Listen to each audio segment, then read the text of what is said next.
African leaders are fueling the migration crisis rocking the continent. A parliamentarian from Nigeria, Sadiq Ibrahim, made this startling remark during an interactive session at the ECOWAS Parliamentary Sensitization Forum on Migration in West Africa. Ibrahim says the craze to remain in power by heads of state and government has contributed to the impoverished state of most countries in the West African sub-region. Should open an office for registering the youth that may want to go out. First of all, register them if they want to, because most people run away from home. The younger ones run away from home. If you can make them feel that, look, fine, you can go if you want to, but please try to play safe. Try to come back if it is difficult for you, because it is hotter out there. Show them, sensitize them that it's not easy to cross the Sahara. Even if you cross the Sahara, it is not easy to cross the Mediterranean. But most importantly, when they go, if they transport people to Libya, in coming back, they bring in arms. Today, West Africa is no longer safe. There's no road that you can follow. In the past, we come from Nigeria to Niger, we go to Burkina, up to Mali. Our business people go there without being molested, without being killed, without being robbed, without being raped. But today, you cannot do that. In Nigeria, you cannot even go to a farm that is 1 kilometer away from your village. They can kill you. Agriculture is suffering, trade is suffering, industrialization is suffering, simply because we cannot keep the borders safe. Other parliamentarians at the event highlighted the need for documentation as a solution to the menace of migration. They also called for stiffer penalty for traffickers.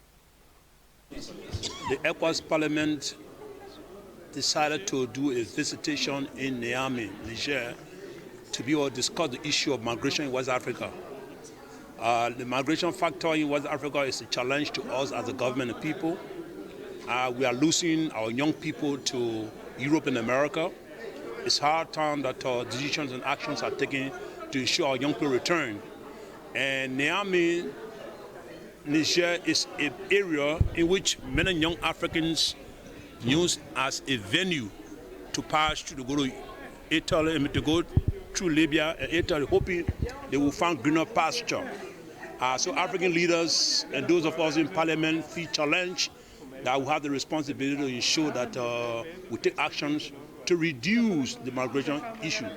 And to do this is to ensure that we take political decisions that will create an enabling environment for young people to remain in Africa. We as political leaders need to take actions and decisions to ensure our people remain home. It is a risk, it is a lost venture to see young Africans venture in the desert, thinking that there is opportunity for them in Europe. What you can get in Africa, you can get in Europe. We have to come together to make sure that we eradicate, we pass laws, if really we are serious to make sure that we stop this illegal migration. And also, to end is to fortify our borders. Because if we don't fortify, they will keep coming, they will keep doing all sorts of things. These madams, we should try to trace them. As women, they are our colleagues.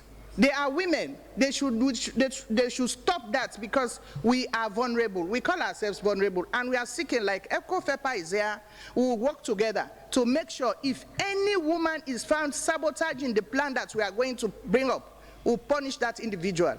Because we should start to take the first ball rolling as women. They say they are madams. Why do you want to take your children out there to go and be punished? If you see some of the clips that we see in the WhatsApp, in the forum, it's heart-rending, it's heart-bleeding.